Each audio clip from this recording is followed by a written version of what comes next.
జనరల్గా పంటలో ఏదైనా ప్రాబ్లం వచ్చి తీయించుకోవాల్సి వచ్చింది అనుకోండి, దానికి బెస్ట్ రీప్లేస్మెంట్ అంటే ఇంప్లాంట్లో ఏంటంటే పక్క టీత్ని అస్సలు టచ్ చేయకుండా, వాటిని డ్యామేజ్ చేయకుండా ఓన్లీ ఆ టూత్ని మాత్రం రీప్లేస్ చేసుకోవచ్చు. బ్రిడ్జ్లో ఏంటంటే ఇంకో ఆల్టర్నేటివ్ ఏంటంటే పన్నుని రీప్లేస్ చేయడానికి బ్రిడ్జ్ అండి. బ్రిడ్జ్లో ఏంటంటే పక్క పళ్ళ సపోర్ట్ తీసుకోవాల్సి వస్తుంది, వాటిని అరగదీయాల్సి వస్తుంది. అరగదీసి ఒక్క పన్ను లేదనుకోండి, పక్క 2 పళ్ళ పైన కూడా క్యాప్స్ లాగా వస్తాయి. సో ఒక్క పన్ను లేకపోతే 3 పళ్ళు వస్తాయి అన్నమాట. కానీ ఇంప్లాంట్కి ఏంటంటే మినిమం ఏజ్ 18 years ఉండాలి. ఓకే, సో ఇప్పుడు మాతో పాప ఉందండి, just she's only 13 years old. So తనకి ఏంటంటే పంటలో బాగా ఇన్ఫెక్షన్ వచ్చి తన ఊళ్ళో ఆ పన్ను తీయించుకున్నారు.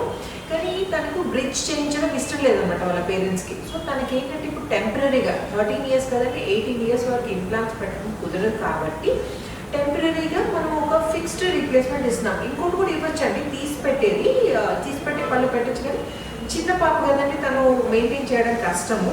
ఇంకా బ్రిడ్జ్ కూడా ఇవ్వలేము. బ్రిడ్జ్ ఇవ్వాలంటే ఏంటంటే పక్క పళ్ళు అరగదీయాల్సి వస్తుంది కదా. సో అలా కాకుండా పక్క పళ్ళని డిస్టర్బ్ చేయకుండా, తీసి పెట్టేది కాకుండా ఫిక్స్డ్ వెరైటీ ఏంటంటే మేరీల్యాండ్ బ్రిడ్జ్ అని వస్తుందండి. దీన్ని మేరీల్యాండ్ బ్రిడ్జ్ అంటారండి. దీంట్లో ఏంటంటే మనకి పన్ను వచ్చి దాని పక్క వెనక ఇట్లా ఫ్లాప్స్ లాగా వస్తాయి. జనరల్గా తీసి పెట్టుకునే కట్టుడు పళ్ళకి ఏంటంటే పన్ను వచ్చి దానికి ఒక ప్లేట్ వస్తుంది. సో రోజు తీసి నీళ్ళల్లో పెట్టాలి. అది చిన్న పిల్లలకి పెట్టుకోవడం పాసిబుల్ కాదు. ఆనమా నోరు తెరవబెట్ట.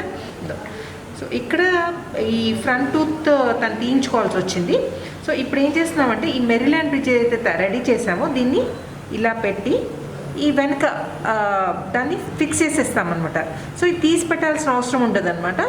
సో ఫైనల్గా పాప 18 yearsకి వచ్చినప్పుడు ఏంటంటే ఇది తీసేసి మనం ఇంప్లాంట్ పెట్టుకొని ఫిక్స్డ్ రీప్లేస్మెంట్ చేసుకోవచ్చు. సో టెంపరీగా ఈ మేరీల్యాండ్ బ్రిడ్జ్ సహాయంతో మనము ఈ పన్నుని ఫిక్స్ చేస్తామన్నమాట. సో తనకి చూడ్డానికి ప్రాబ్లం లేకుండా నీట్గా కనిపిస్తుంది. సో ఇలాగే బ్రష్ చేసుకోవచ్చు, తినచ్చు, ఏం ప్రాబ్లం ఉండదు. ఇది ఫిక్స్డ్ వెరైటీ అంటే పక్క వాటిని అడ్జస్ట్ చేయకుండా టెంపరీగా, ఇది పర్మనెంట్గా ఇలా ఉండలేమండి. సో టెంపరీగా మనం ఇలా మెయింటైన్ చేయొచ్చు అనమాట కొన్ని రోజుల వరకు.